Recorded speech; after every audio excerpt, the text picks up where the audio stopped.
Okay. All right. I think we're going to go ahead and get started in the interest of time because we have a really exciting speaker here for you all today. So we're going to get started. Hello. Thank you for being here. My name is Katie Hogan, and I'm a director on our workforce programs team here at the Partnership for Public Service. In case you are unfamiliar with the partnership or this is your first time joining us, welcome, first of all. But we are a nonpartisan nonprofit working to build a better government and a stronger democracy. We do that in a number of different ways. We do that through policy advocacy, leadership development programs, workforce programming, and convening leaders across organizations and sectors. The most tangible impact is seen through our support for the federal workforce by sharing resources, providing plain language explainers, and amplifying stories of the incredible work that federal employees do for our country every single day. With that, with so much sincerity and on behalf of all of us, I want to say thank you for your public service. It's really important to our democracy. Okay, I want to share a few notes before digging into today's conversation. So throughout this webinar, these are a couple of logistical and housekeeping notes.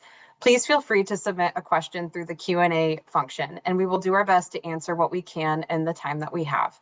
Given the complexity and nuances of the topics we discuss, we may not be able to address every question or associated circumstance that comes up today. However, we will continue to hold FedSupport webinars and town halls like this on a regular basis to dig into additional topics. We invite you to continue to join us.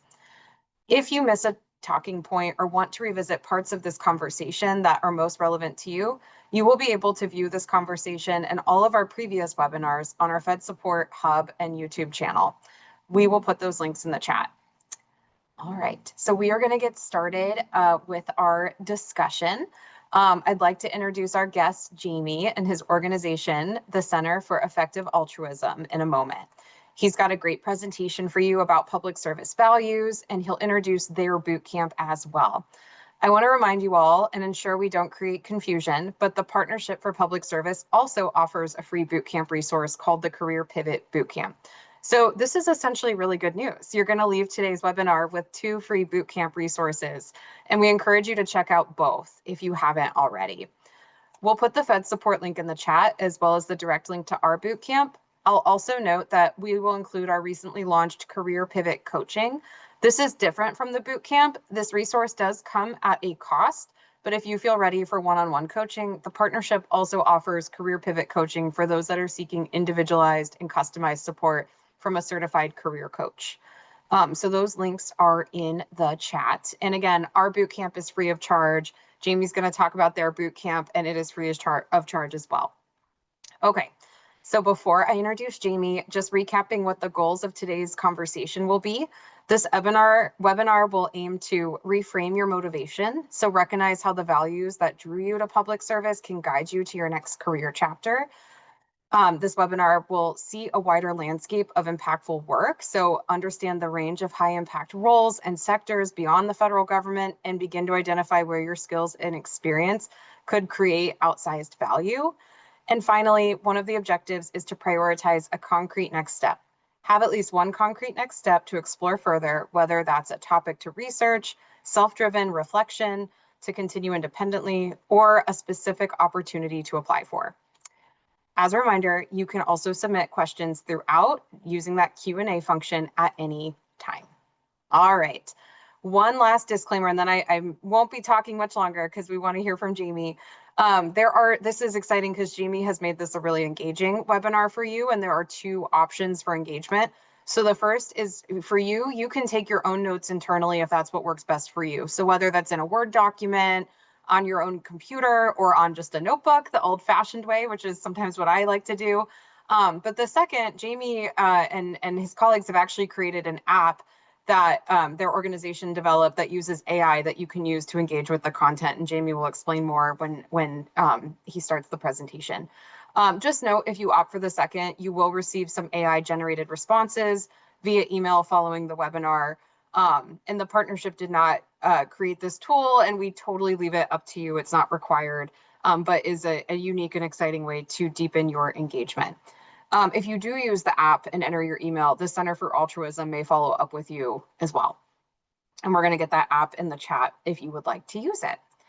All right, so enough enough from me. So I'd now like to introduce our wonderful guest, Jamie, who is joining us today to present content to help answer your questions and go through those exciting objectives I referenced a moment ago. Jamie is the course's project lead at the Center for Effective Altruism, where he leads online programs helping accomplished professionals pivot into high impact careers. He knows career pivots firsthand. After studying history at the University of Oxford, he spent several years as a teacher before pivoting into research, nonprofit co-founding, and project management, all focused on helping people find where their skills can do the most good. I absolutely love that. So with that, Jamie, we're going to turn it over to you. And with so much gratitude, thank you for being with us today. Amazing. Thanks very much to you too. Let me just set the slides to share and check that you can see that. We Cool. can. Amazing. Thank you. Okay, nice. Well, yeah, thanks again very much to the whole Partnership for Public Service team for having me. And of course, all our audience and viewers for being here. Yeah, Katie just gave a great introduction, but quick heads up that today is not going to be a lecture, essentially. I will be doing some talking, but the idea is for it to be interactive and practical. And at a few points, I'll ask you, I'll kind of pause and ask you to write down some reflections. There's this interactive tool that you can use for that. And the link is both in the chat, hopefully, and also on the slide, if you find it easy to copy in directly. So if you enter your answer on that form, you'll get some personalized feedback at the end of the session, connecting your background and skills to some of the kind of options and ideas we discussed today. It's optional, as was just said. Pen and paper works fine too, but if you do use the form, you'll get something kind of tailored to you. So I'd go ahead and open that now, so you're ready for when it comes up as relevant, but I will say a few words first, as I said. So I want to start with something that I think probably everyone in this virtual room has in common, or at least many of us do. And that is that I think there's a reason that you didn't go into finance.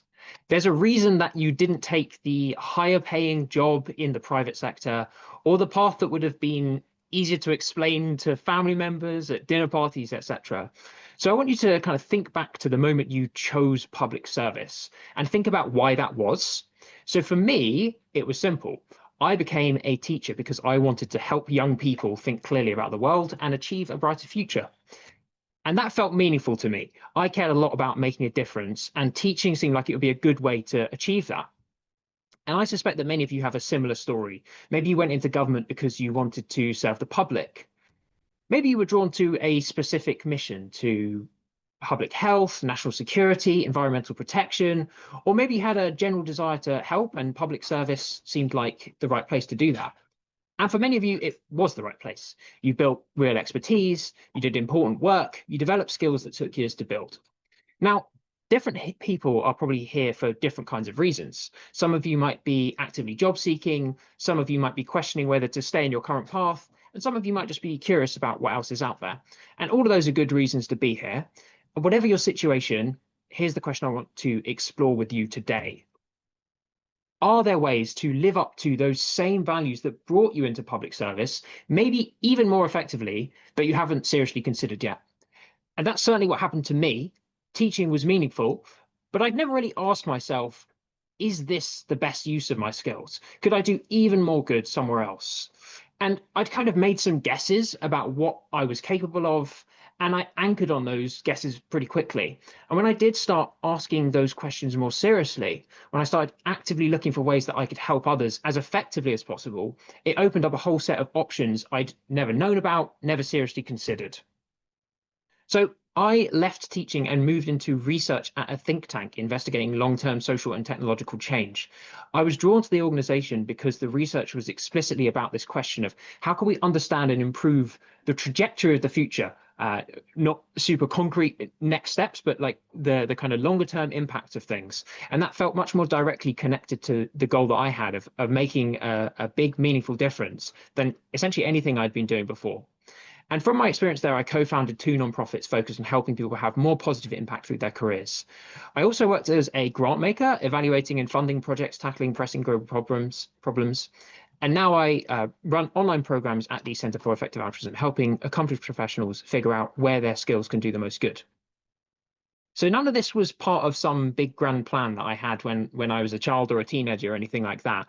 It happened because once I started thinking more carefully about how to actually achieve the goal I'd always had of helping others and making a difference, I just kept discovering options that seemed like a better fit for my skills and where I could contribute more, or at least were a useful next step that helped me to learn about the direction I wanted to move towards. And it's not just me. Just yesterday, I was chatting to one of our alumni. She has had a kind of distinguished career in government institutions, both at the national and international level. And she said to me that CEA's Career Bootcamp was the first time I thought about my career in terms of high impact roles.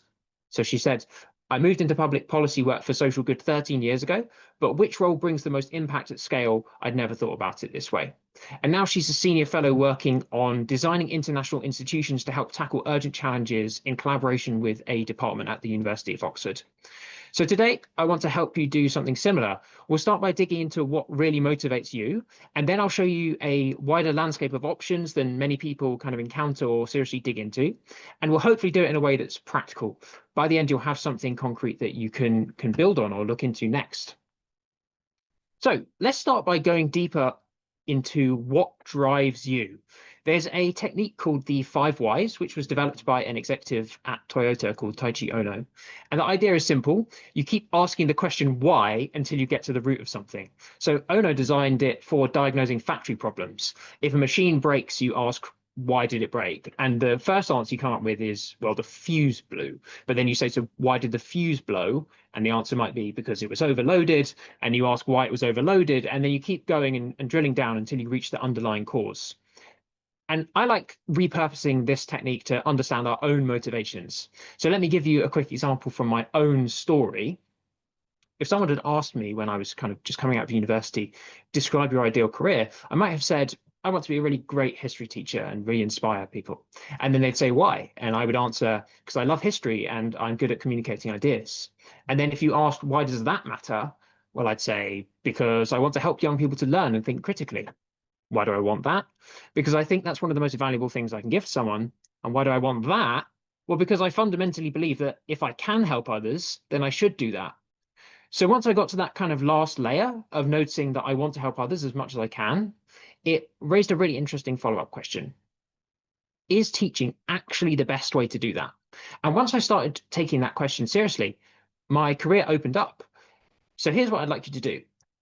If you're using the form that I mentioned before, I would like you to kind of open that up and basically start answering some of these questions. The first question asks you this: if you were describing your ideal career to a friend, what would you say?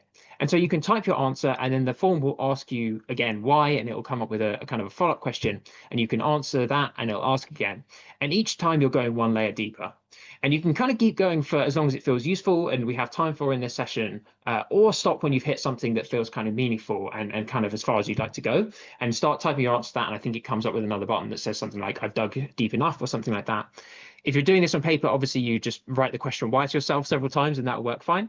But yeah, please do go ahead and give that a try, reflecting on your kind of on this question, as I say. I'm going to give everyone, I think, about 4 minutes and see how we get on and see what you manage to generate in that time. So I am just going to mute myself and stop blabbing on at you and let you have a go at that for a few minutes.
I'm actually going to give you a bit less time than I suggested and give you 1 more minute to keep digging in a bit more.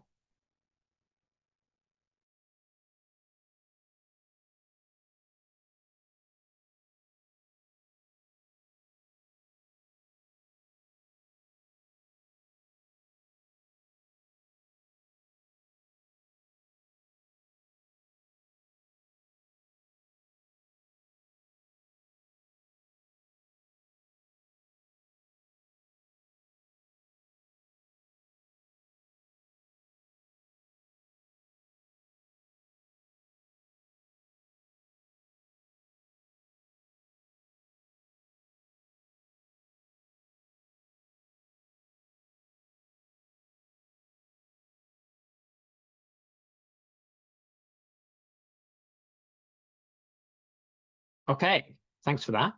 So if you haven't already, wrap up that sentence and then click the button saying that you've dug enough if you're using the app. And I'm going to proceed.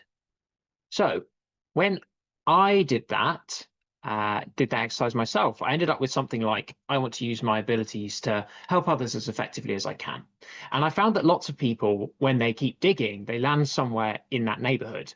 Not everyone, and not always in those exact words, but often there's something underneath the surface level goals about wanting to make a difference, wanting to solve problems that matter, wanting your work to count for something beyond yourself. Sometimes it's framed in terms of family members, sometimes it's framed in terms of community, sometimes it's explicitly about making a societal level impact and doing good in the world more generally. And I would guess that much of that is especially true for people who chose public service, because you already made that choice once. You already picked that path that was about more than just yourself. And so if that resonates with you, even partially, then I think it's worth taking seriously. Because once you treat that as a, yes, I was on the wrong slide. Because once you treat that as a genuine goal, not just a vague feeling, then something, and it's something you like actually really strive to achieve, then it changes how you evaluate your options, I think.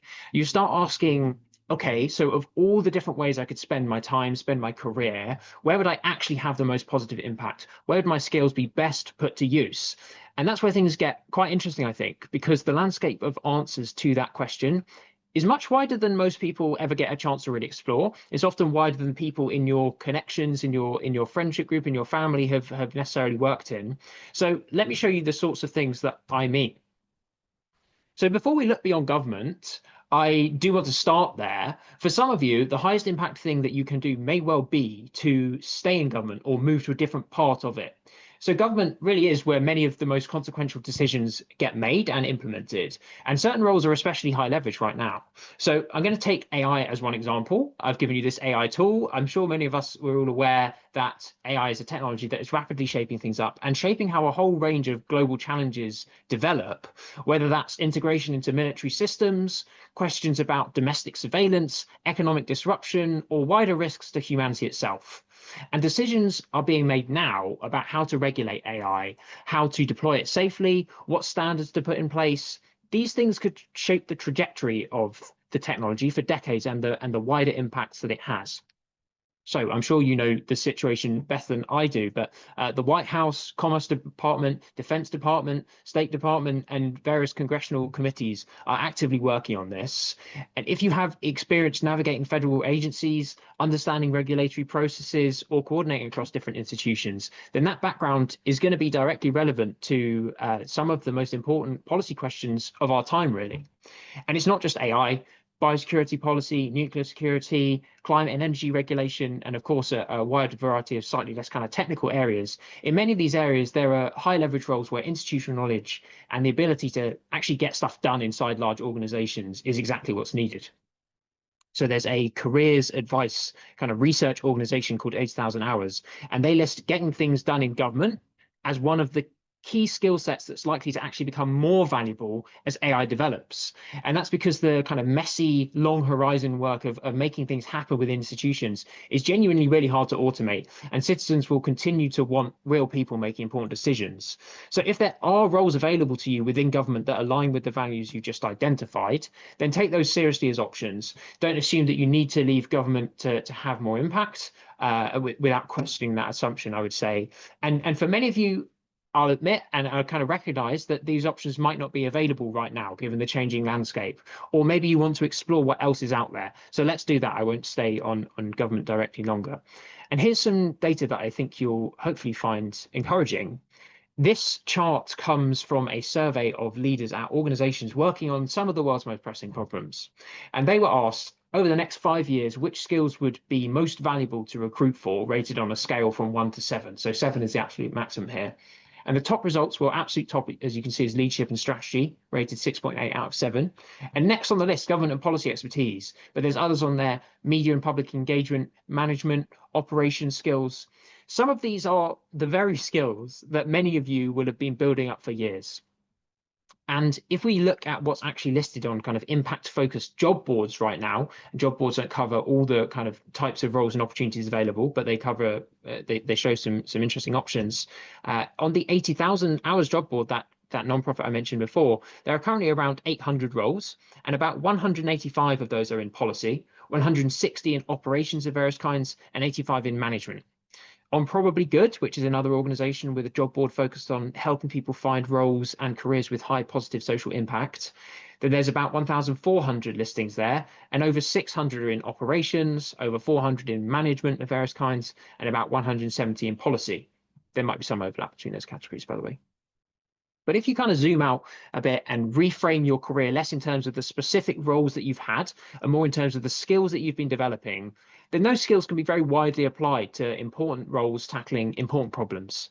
And many of those skills do also seem set to become more useful as AI develops further. Roles that don't have clearly defined instructions, where success takes time to measure and that require coordinating with real people in unpredictable situations, AI struggles with those kinds of things. Now, let me walk you through some of the problem areas where these skills are very needed. I'll give you a few concrete examples of people who've made transitions, and then we can kind of open up to the wider landscape from there. So in our last career bootcamp, we had a guest speaker called Rebecca. Rebecca spent about 8 years in tech, including early stage Tesla, doing everything from sales operations to manufacturing program management to heading up a product team at a startup. And then she made a pivot. She took a role at the Market Shaping Accelerator. So that's an organization working on advanced market commitments. And the idea here is that instead of giving money up front and hoping someone develops a solution, you promise to pay for the successful outcome. So for instance, if you develop this diagnostic for this neglected disease, we'll buy it. And it's a way of creating incentives that kind of solve problems the market would otherwise ignore. And Rebecca's role included various things. It included various operational tasks, but one part was she was project managing their neonatal sepsis diagnostic initiative, and that was coordinating health experts, economists, in-country partners, regulatory pathways. All that kind of institutional complexity that she'd learned to navigate in tech applied to a problem where huge numbers of children's lives were at stake, depending on the success or failure of their efforts, basically. And this is what opportunities in global health can look like. It's an unusual organization in several ways, but the typical in other ways. Organizations often need people who can manage complex programs, navigate stakeholders, and make things actually happen. And if you have that kind of skill set, it could be very valuable in this area and many others. And of course, there's various other types of contributions to the area as well, just giving you an example here. So high impact work on tackling health problems can look either like addressing concrete, present-day, ongoing problems, or it can also look like preparing for even bigger future threats and reducing risks from those. So after COVID, most people understand that, well, how and why pandemic preparedness can matter, but there's a less obvious dimension as well, which is where advances in biotechnology and AI are making it increasingly feasible for dangerous pathogens to be engineered, created intentionally by accident, but with extremely kind of higher harmfulness and risk. And those kind of risks are growing, and the world is not well prepared for them. So in our upcoming bootcamp, we have a speaker called Evan, who is a research scientist at Secure Bio. And his background as a VP of engineering and data science at a mobility startup, it's a very different starting point from biosecurity, but those kind of analytical skills translated directly, and government experience with crisis coordination, regulatory frameworks, institutional decision-making, these kind of things can be useful in these kinds of roles. The stakes are very large with tackling these problems. And I think it's often possible to make a pivot into a new field, even where it seems like your previous knowledge wouldn't be directly relevant, and even if those fields seem intimidatingly technical and it's not your exact background. So I mentioned AI policy within government, but there's a whole ecosystem beyond government working on this kind of problem area as well. Think tanks, research organizations, international coordination bodies, and the AI companies themselves. They all need people who understand how policy works, how institutions coordinate, and how to navigate stakeholder environments. In our last boot camp, or one of our last ones, Abraham Rowe spoke, and he's the director of operations at the Center for Governance of AI. His background was in founding a nonprofit operation consultancy and working as a fractional chief operating officer at various different organizations. So he's not an AI researcher, not a computer science grad, as far as I can remember, but exactly the kind of institutional and operational skill set many of these organizations need. So for our upcoming boot camps, we do also have several speakers currently working more directly in AI policy themselves in the policy sphere. We can't share their names publicly, but they'll share their experience with participants in the boot camp. And of course, the landscape of opportunities is much wider than those three areas I've just mentioned. There are many different problem areas where you might be able to have a really phenomenal impact. Climate change and clean energy policy, nuclear security, reducing the risks of great power conflict, factory farming and animal welfare, safeguarding democracy and preventing dangerous concentrations of power, evidence-based policy at the state and local level. The landscape of impactful work is much wider than most people really seriously consider and explore, and your skills could be valuable in all different kinds of areas.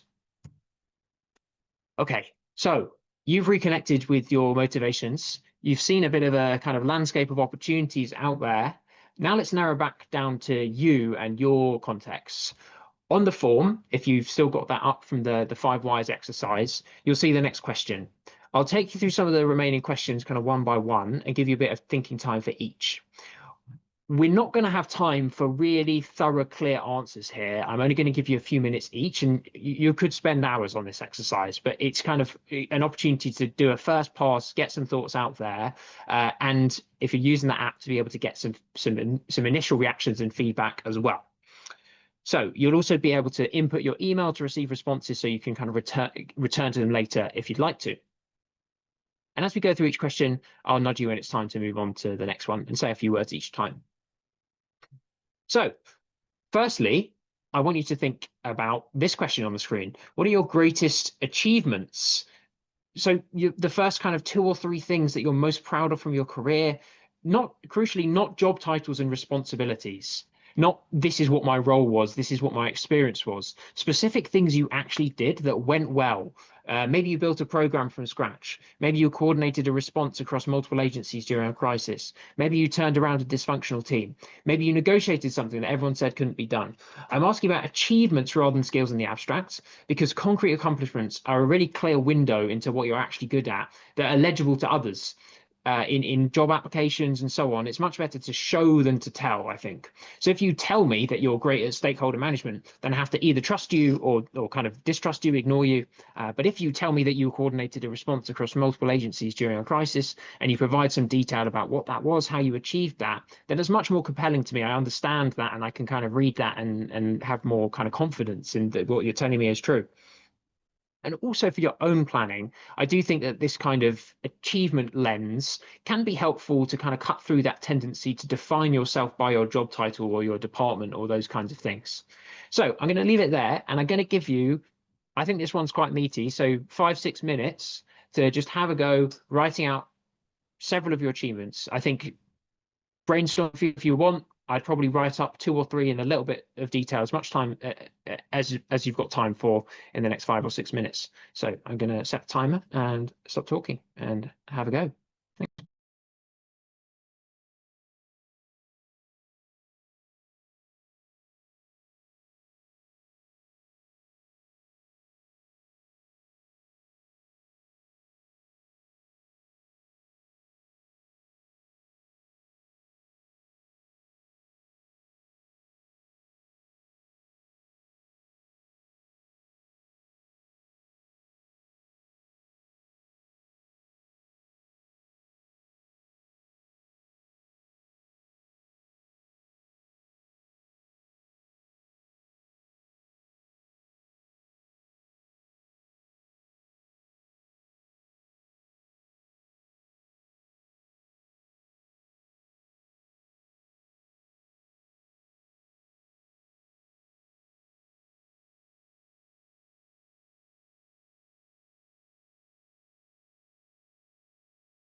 going to cut it a bit short again and just give you one more minute from now.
Okay, thank you. So I am going to keep going. Obviously, you can wrap up the sentence as you're going, and press continue.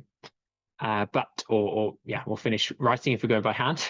But the next question is, what's your working plan? I think it might be phrased slightly differently on the form, but I want to emphasize that this is about your kind of hypothesis for your thoughts and ideas where you're up to right now. It's not a commitment. Definitely don't think of it in terms of a commitment. It's just getting your initial ideas kind of down.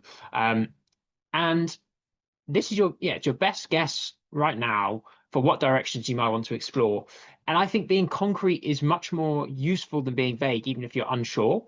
For instance, I want to explore state level policy roles in climate is more useful than I'm interested in the environment, because it gives you something to actually try and test and get feedback on. You can work out from there who you need to speak to, those kinds of things. That said, if you genuinely have no ideas right now, that's also fine. The next question asks about key uncertainties, so you can kind of skip ahead to that one and write more in that answer in that question if you prefer. So I encourage you to think about the range of options we were just discussing, using your experience of government directly, whether that's in different parts of government or externally in think tanks or other opportunities, or entirely different kinds of roles that make use of the broader skills you've built up. And also bearing in mind that wide range of potential important problems that you could apply your talents to helping address, from tackling ongoing challenges like poverty to helping prepare for looming societal threats and even existential risks. I'd also encourage you, if you have time, to think a little bit about your plan B if your absolute top option doesn't work out, and also your plan Z, a reliable, more conservative backup option that could de-risk your exploration. I think having backups is really important for giving you the flexibility to pursue ambitious options without putting yourself in a precarious and unsustainable position. So again, I'm going to give you the same amount of time, 5 or 6 minutes, to just try fleshing that out, writing down some ideas, refining it as much as you have time for, recognizing, of course, that this is not very long to come up with a thorough plan. But go for it and see how you get on.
Just one more minute. Oh, actually, I'll cut you short. I'm going to do 2 more minutes.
Okay, I'm going to introduce and move on to the last reflection question, which is, what are your key uncertainties? So if you want to wrap up where you're up to, you can, but I'm going to encourage just a minute or two on this last reflection question.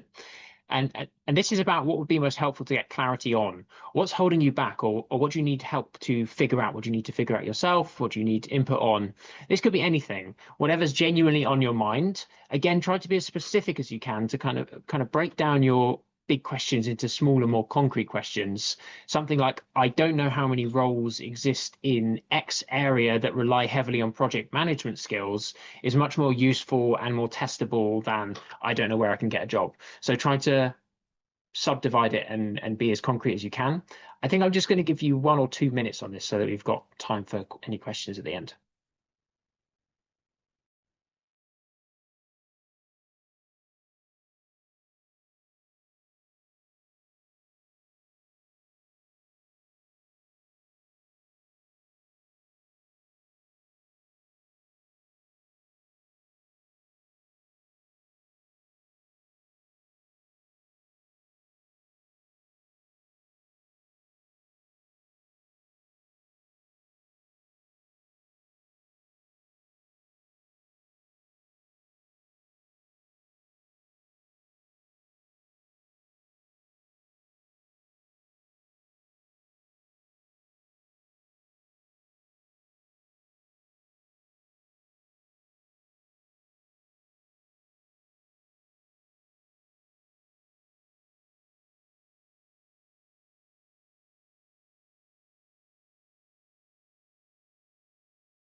Okay, thank you very much for putting some thought into that and sharing your answers and reflections and so on.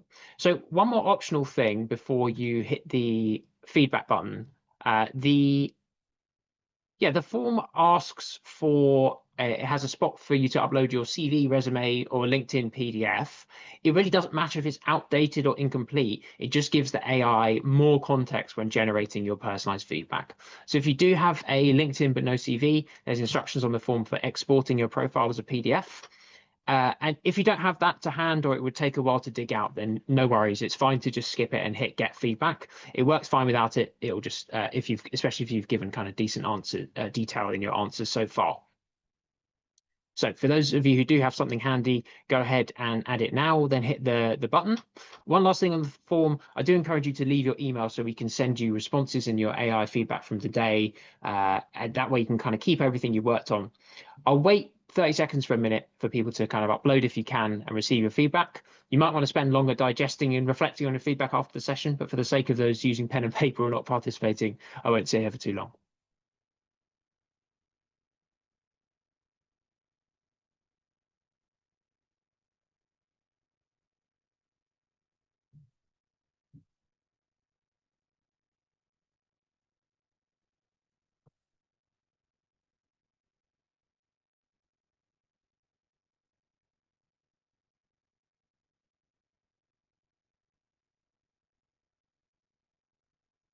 Nice. So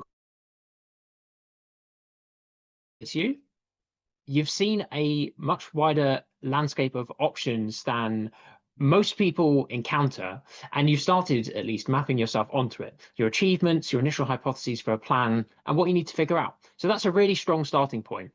The next steps are about turning this into a clear roadmap to landing where you want to land and generating some forward momentum to enable that to happen. Pressure testing your hypotheses, narrowing down from a wide set of options to the 2 or 3 that are genuinely most worth pursuing, and figuring out your concrete next actions for this week, this month, etc. And that's what our career bootcamp is intended to help with at the Centre for Effective Altruism. What you've done today is kind of a taster of the first day or two's content. The full program goes much deeper over multiple days. You get structured exercises to refine your plan, peer feedback from a cohort of other professionals making transitions, Q&As with people who've pivoted, like Rebecca, Evan, and Abraham, who I mentioned earlier, and accountability to make some real progress. It's free. The applications are open until March the 31st, so just over a week or so. And so if that sounds useful to you, I really do encourage you to apply. But whatever you do next, I do want to leave this thought with you. We started today by going back to why you chose public service in the first place. Whatever you found when you dug into that, those underlying motivations don't expire when your government career changes. The landscape of ways to act on them is much bigger than most people realize. Your skills are needed, and my hope is that you'll take the skills you've built, like leadership, stakeholder management, the ability to get things done in complex, high stakes environments, whatever it is you focused on in your career, and put them to work on some of the world's most pressing problems that we're facing, because there frankly aren't enough people doing that in the world, and you might well be well placed to be one of those people. So thank you very much, and look forward to any questions we have time for.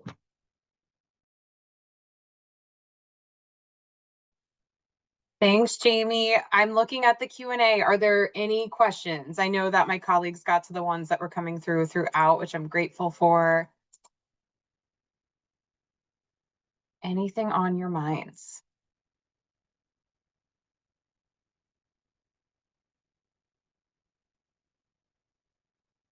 Well, I hope you all consider the resources that Jamie has so graciously shared, and consider enrolling in their boot camp.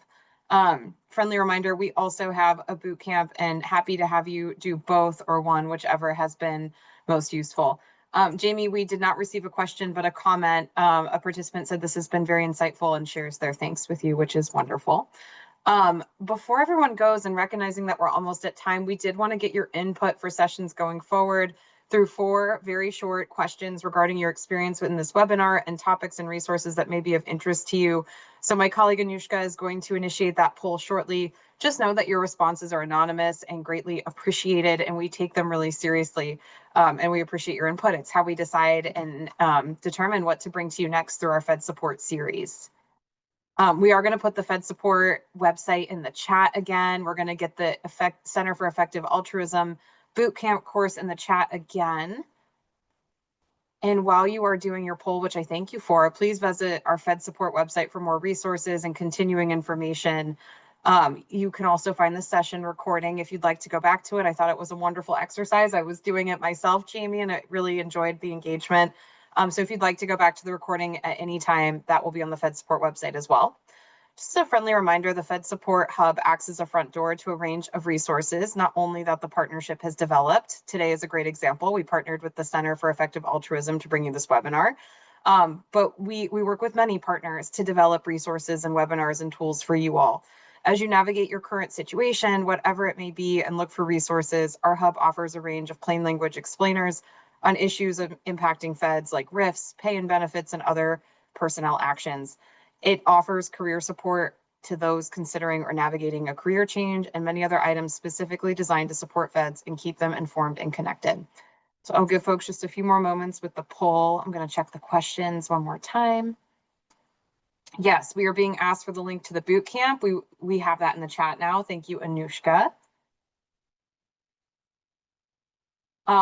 We did get a question trying to decide whether to do both boot camps or just one.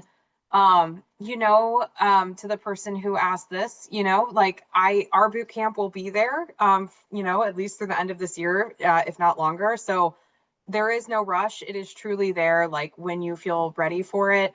It's very career. I would say the Partnership for Public Services FedSupport Career Bootcamp is um, very career development focused. So, and you can, I should also say, you don't have to do all the modules. So, if you are feeling like you really want to just focus on resumes and networking, or maybe you have some interviews coming up and you really just want to focus on interview prep and salary negotiation, you can pick and choose. You could kind of treat it as a menu if you don't care to do the whole thing or can't do the whole thing. So I would just take a look at our page and see if any of those topics would particularly help you right now. But there's also no rush. I think it's a really tangible and tactile, tactical way to approach a career journey. Jamie, what would you say? What would you, I guess, emphasize or reemphasize about your course? Yeah, no, your answer sounded very reasonable to me. Sounds like they could be great complements. I would say that ours doesn't go into tons of detail on some of those things, partly because we're I guess we're focusing on some of these bigger picture kind of directional questions, and we move a bit more in some of those pragmatic things towards the end. But honestly, we don't have time to in the 4 days. There's not time to go into tons of detail. So it sounds like it could be great to have the partnerships boot camp kind of open, and that kind of ability to use it on demand and as and when suits sounds like it could, like I say, could be a great compliment. I'm just happy there are two boot camps that are both free of cost for folks to choose from. So that's wonderful. I'm not seeing any other questions. It looks like the poll. Are we ready to close the poll, Anushka? Hopefully everyone got the poll. But with that, I will just say thank you, Jamie, for your time, and to the Center for Effective Altruism. It was really reflective, and I think that that can be important, especially in a career pivot or job change, to take that time for intentional reflection on who you are and how to align your values with your next chapter. So I greatly appreciate that. I appreciate you all for your time and wish you the best and wherever you are in your career journey. And just once again, fedsupport.org. Check us out for our future events. I know in April, I'll be facilitating a salary negotiation webinar, for example. So hope to see you there if that's helpful. But if not, I wish you all a wonderful Tuesday and rest of your week. Thank you. Thank you, Amazing. Jamie. Thanks, everyone. Thank you very much for having me, and to all the attendees. Look forward to seeing some of you on the bootcamp, maybe. Hopefully, yes. Bye, everyone.